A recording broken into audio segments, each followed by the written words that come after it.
So I wanted to make this video a long time ago whenever a lot of this stuff started happening.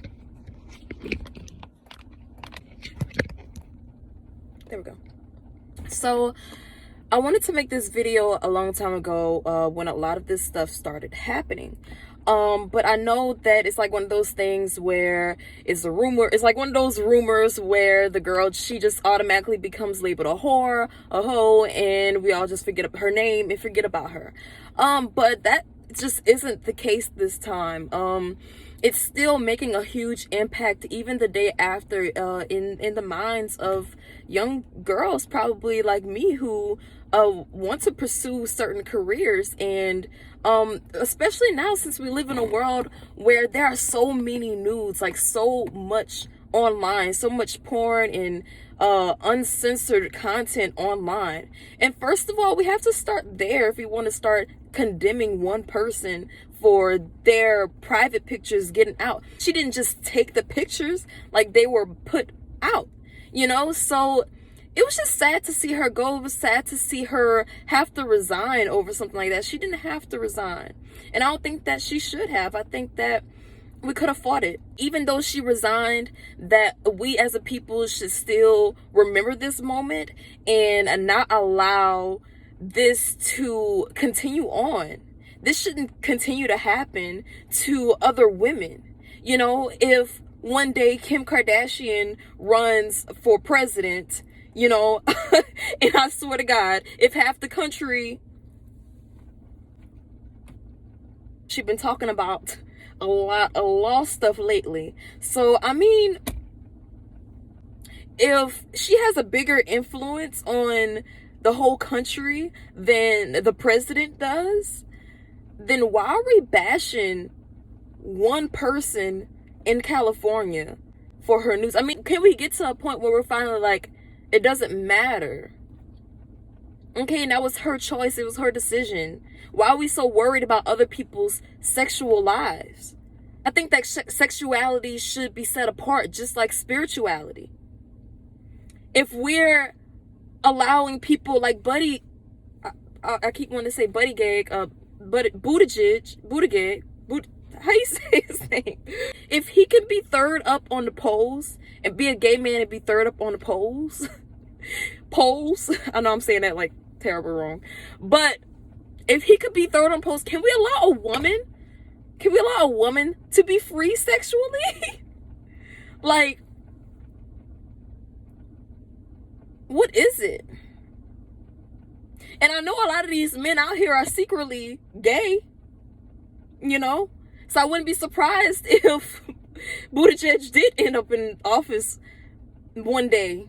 Anyway, I'm not here to spread all of my opinions about politics and different things like that. I just feel it's important to speak up on activism toward things that need to change in our country, especially in our generation. As you know, as young kids, as young kids, we're not kids anymore. We have to stop thinking like that. And I feel like the older generations, they treat us like kids. They still want to put us in a box, you know. And I'm seeing that happen even as we graduate and we start to go into the work world.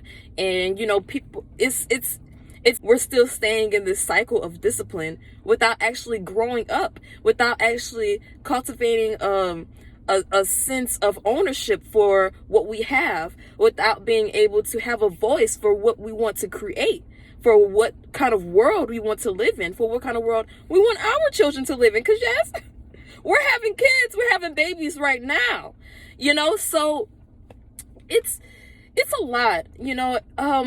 And it sucks that in our generation we have to sit here and wonder, what can we do to change? What can we do besides sit around and tap on our phones, you know?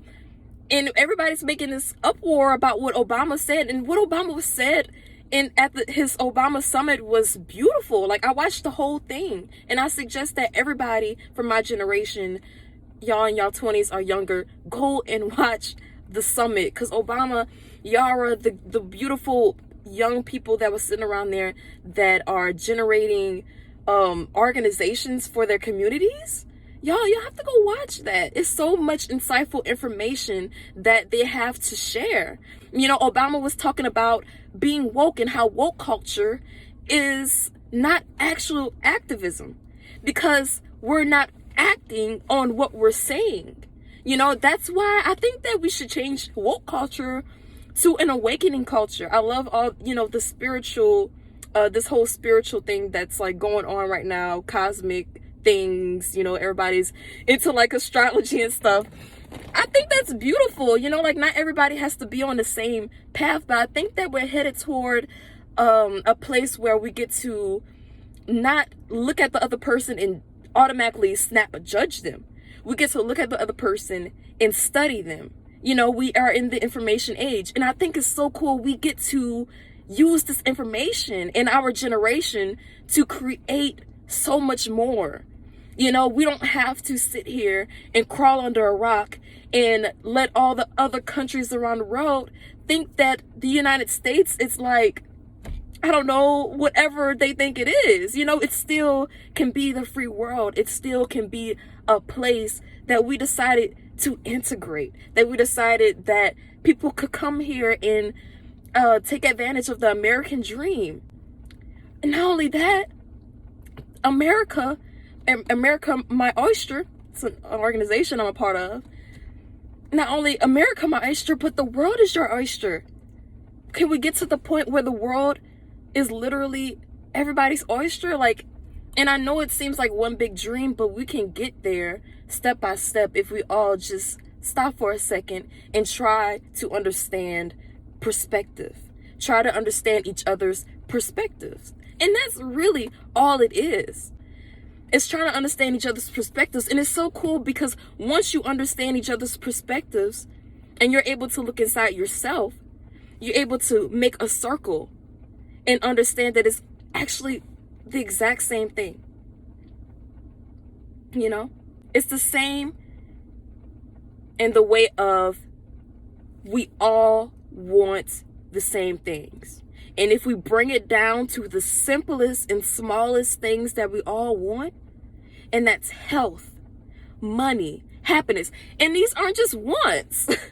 We learn in college, in school, we learn these are basic needs of life. And we have the privilege to go to school and learn these things and then tap on our phones and look at the other country through our phone and see that they don't have health, see they don't have money, see they don't have shelter or happiness or families. And we're suffering from small portions of that, but not to the extent that they are. But we can't say that's activism.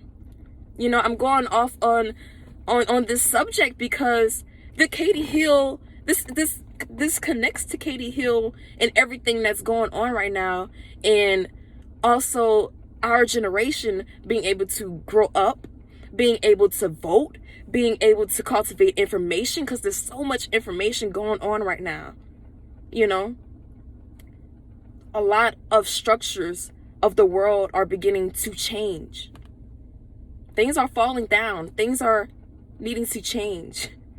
And guess who gets to rebuild it? Us. We get to rebuild all of this shit. So we need to get ready for that. And that's why we need to be paying attention to these situations like what Katie Hill is going through. Because if one of us gets up there and our generation, it's hard.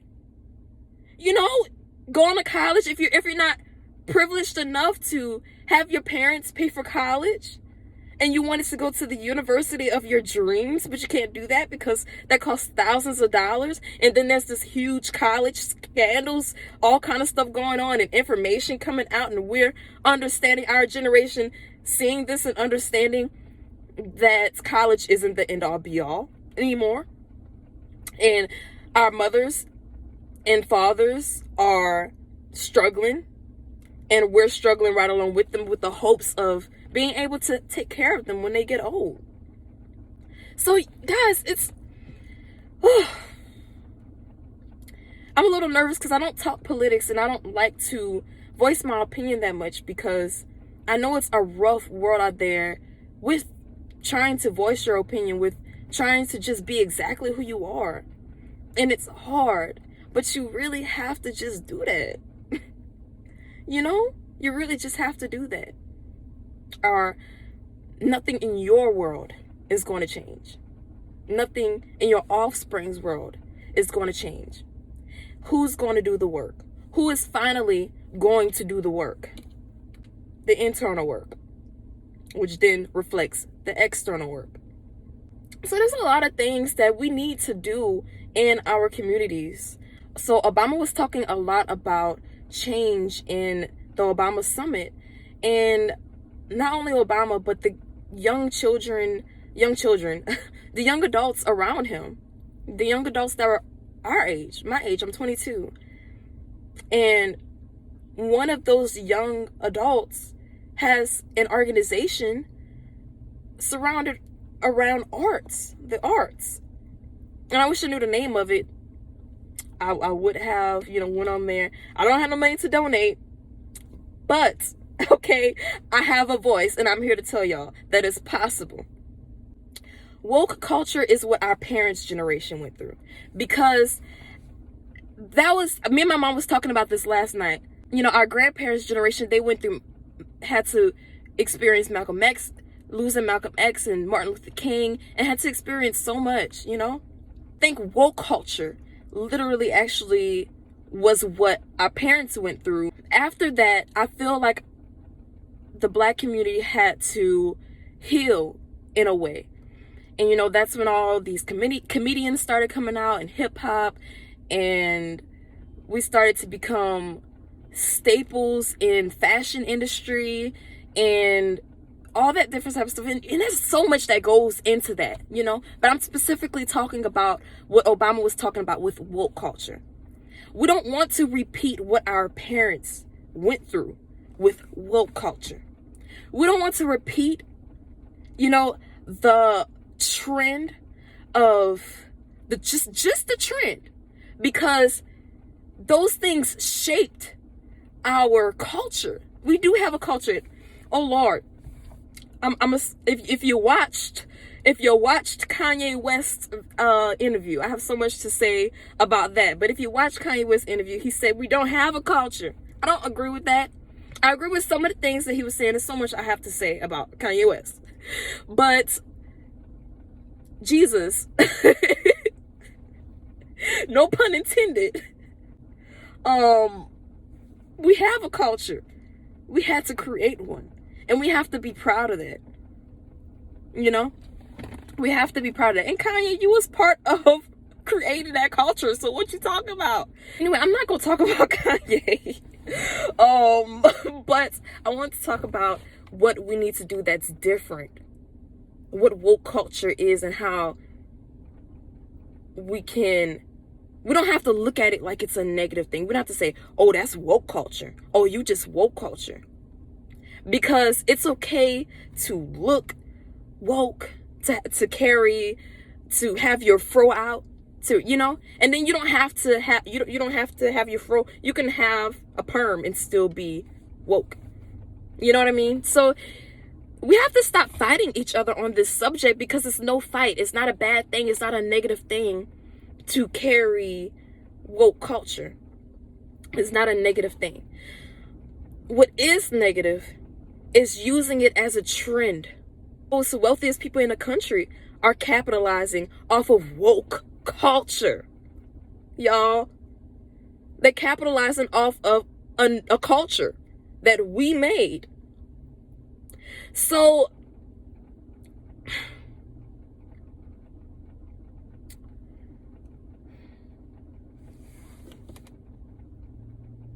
I want to bring this back to Katie Hill. That is why we have to have a sense of confidence for the people who are victims of double standard and of discrimination and all those different things. We need to be able to instill a confidence in those people so that they can continue on past those people who don't think they're capable of doing their jobs because of whatever is internally wrong with them. that they can't deal with what that person is going through. That person is dealing with what they're going through. They're not asking you to deal with what they're going through. Asking you to leave them alone. Literally, to let them be. But in our country, in our society, we don't want to let people be. And see, there's this other side where we have to turn around. This is where I'm talking about perspective. Because there is a valid perspective to those people that care about what other people are doing. There's a valid perspective to that. Everybody cares about what other people are doing. So what we have to do whenever we're looking through perspectives is to look for validity. What is valid in that person's perspectives? What makes that perspective valid? There are a few things that can make something valid. Facts, feelings, and perspective. Because perspective is reality. And if that's that person's perspective, then you have to accept it as a reality. You don't have to accept it as your reality. But you can look at it as if that's a world. That's another world. Your world. That's your world. So whenever we are looking to other people and what other people are doing, we have to check ourselves to see what feelings are we obtaining? Am I looking at that person with jealousy? Am I looking at that person with concern? Not just concern, but genuine concern. I say genuine concern because some people are concerned only for their own good, only for their own benefit. Like, oh, are you on the right track? Because if you're not, you got to go. Because I can't deal with you. Like, there's ultimatums to friendship and relationships. That's where perspectives become so important. Because you have to understand that nobody is trying to hurt you. Then you have to see when somebody is trying to hurt you. If you can understand and have a trust in yourself, in your life and the people around you, have trust in the universe, have trust in God, have trust in the plan, or have trust in whatever it is that you need to have trust in. And that way, when that trust is broken, you'll know it. You can't be fooled. And this goes for everything. This goes for looking at the news, trying to pick what president, trying to pick what governor, trying to decide what college you're going to go to, trying to decide who are going to be your friends, who's going to be around you, what feelings are being boiled up inside of you, what perspectives are you taking on? Is it a healthy perspective? Not only is it a healthy perspective, but is it a healthy perspective for you? Because what's not a healthy perspective may be a healthy perspective for somebody else. But is this a healthy perspective for you? Because perspective is reality. And your perspective becomes your reality. So what you want to be your reality has to be your perspective right now. So going back to the Katie Hill situation, is that we go in circles. You know? We go in circles trying to decide what's right, what's wrong. Should a woman continue serving the job that she worked her entire life for because her nudes got leaked, or because any other information was going to come out? Who cares? Ethics. Can we talk about ethics? Can our generation tackle ethics? Because it got to change. Because obviously the ethics in our politics, the ethical committees, nobody is ethically looking at our president. But we can ethically look at every single woman that steps in a position of power. Who is coming up with these rules of ethics? And there's so much more to talk about on this topic, so that's why I didn't want to make this video too long. Try my best to like get the courage to even upload this, but I just have so much to say on these kind of subjects. I want to talk about it with people. I want the backlash. Like, I think that I've gone through enough to have a backbone enough to be able to go through the backlash. So, you know, give me what you got. I love talking politics. I love talking anything. Literally, let's talk. DM me, message me. You know, there's so much that we can do. We can have separate opinions and still serve the same community and still serve the same goals. I'm gonna end this video right now, okay, because I'm just sitting in this car, and I'm sorry, Mom, I'm running out your gas because I'm in my mom's car. I wish this was my car. But guys, have a blessed day. Pay attention to everything around you. I know that it doesn't seem like you can make a difference, and know that it seems like the world is so huge. The small difference that you can make comes right back to you. Changes your whole entire world. It doesn't matter if it changes the whole world. It at least changes our circle. It at least changes what we do every day and what we make up of our lives. So, peace.